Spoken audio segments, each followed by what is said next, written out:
Following the COVID pandemic, borders are opening up and travel is popular once again.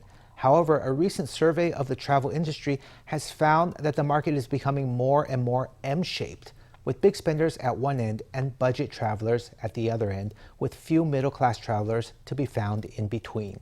For high-end travelers, the ideal travel budget for a single trip is 100,000 NT to 300,000 NT. And when 100 celebrities were questioned about what place they would most recommend for a visit, Taiwan ranked 5th.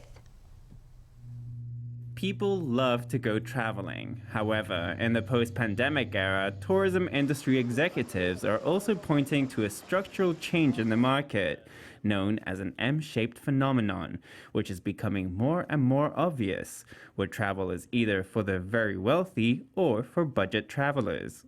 I am willing to spend lots of money on travel because I am not saving money. The budget I'll go by is how much money I make this month. I will deduct basic living expenses and spend whatever is left over to travel. For example, if I really want to go to Antarctica, travel expenses would start at 700,000 NT. You know, it is so hard to make money, but if it's for travel, eating delicious food, then absorbing more nutrients and taking a good look at the world, I feel sometimes you have to spend the money.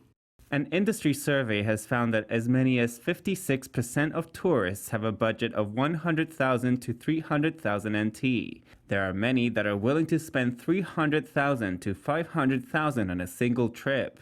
In addition to spending money rather than saving it, this group of travelers also locks in vacation time of at least 2 weeks and takes time off work to go on a big trip. Of course, for the lowest end, it's also a way for the petty bourgeoisie to make use of 50,000 NT. I think the M-shaped phenomenon is actually getting more and more serious, not just overseas, but also within the nation. Wealthy and poor travelers each have their own markets. However, industry executives have found that Taiwan ranked 5th among travel destinations recommended by 100 celebrities. Taiwanese people rushed to travel across the nation during the pandemic, which boosted incomes in the industry and promoted upgrades in the services industry. Actually, I'm very unfamiliar with a lot of places on the outlying islands. If I want to plan a trip around the island, I definitely must include the outlying islands. I